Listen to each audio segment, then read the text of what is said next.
Halo dunia, kembali lagi di channel ini dan seperti biasa kita akan latihan ngoding. Pada seri video ini kita akan belajar bagaimana membuat aplikasi mobile Android dan juga iOS menggunakan Flutter. Mungkin kalau ada waktu kita akan lanjut juga membuat website bahkan desktop. Sebelum mulai kalian perlu install dulu Flutter. Caranya kalian tinggal search Flutter install di search engine kalian.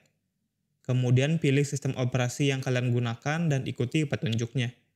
Jika proses instalasi sudah selesai, kalian bisa cek instalasi kalian dengan mengetikkan Flutter Daftar di terminal. Kalau sudah benar, kita tinggal buat project Flutter menggunakan perintah Flutter create spasi nama aplikasi kita.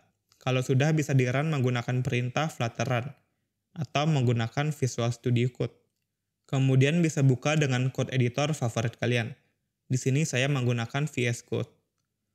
Di sini akan ada folder project untuk masing-masing platform yaitu Android, iOS, web, dan juga Windows. Kemudian ada folder test. Kemudian ada file pubspec, gunanya untuk konfigurasi dan metadata project kita, seperti nama aplikasi, deskripsi, dan juga dependensi. Dan yang terakhir adalah folder lib, yang merupakan folder utama dan tempat kita menyimpan codingan Dart kita. Jika dibuka akan ada file main.dart. Di sini ada function main yang dieksekusi ketika kita run, di mana isinya memanggil run app dengan argumen myApp yang merupakan widget utama aplikasi kita. Kita bisa run aplikasi kita dengan menggunakan perintah Flutter run atau bisa juga melalui VS Code. Jadi perlu diketahui kalau di Flutter aplikasi itu dibangun dari kumpulan widget. Jadi di sini tombolnya ini adalah widget, app bar-nya ini adalah widget, judul di app bar-nya ini juga widget, teksnya ini widget, dan halaman ini juga widget. Widget sendiri ada yang stateless dan juga stateful. Sesuai dengan namanya, stateless widget berarti tidak memiliki state. Dan stateful widget berarti memiliki state. Di sini myApp merupakan stateless widget. Dan di method build-nya mereturn material app. Method build ini merupakan metode yang dieksekusi oleh Flutter dan widget yang di-return adalah widget yang akan di-build atau di-render. Dan di argumen home adalah widget my homepage dengan argumen title.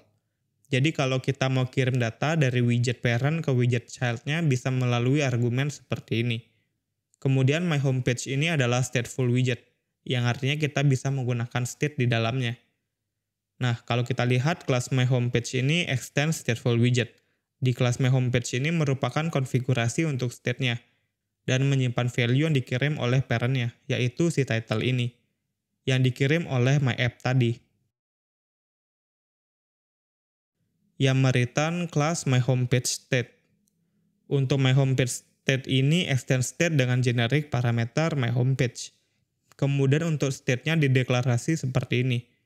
Dan untuk set state-nya bisa panggil fungsi setState seperti ini. Kemudian untuk build metodenya mengembalikan scaffold dengan argumen app bar dan title-nya merupakan teks dan isinya adalah title yang dikirim oleh parent-nya. Kemudian di body, widget center, dan di dalamnya ada kolom. Kemudian children-nya adalah teks dan di teks ini menggunakan value dari state counter. Nah, di stateful widget, build metodenya akan di-rerun setiap state-nya dipanggil. Jadi ketika floating action button-nya ditekan, yang mana akan memanggil metode increment counter yang isinya adalah setState. Maka build metodenya akan dieksekusi lagi dan teksnya akan menampilkan state yang baru. Jadi aplikasi yang dibangun dengan Flutter merupakan kumpulan widget-widget dan jika divisualisasikan sebagai widget tree akan jadi seperti ini. Maka penting bagi kita untuk familiar bagaimana caranya membuat dan menggunakan widget, baik itu stateless dan stateful seperti yang sudah kita bahas sebelumnya dan juga menggunakan widget yang sudah disiapkan oleh Flutter. Seperti material app, scaffold, text, column, row, dan lain-lainnya.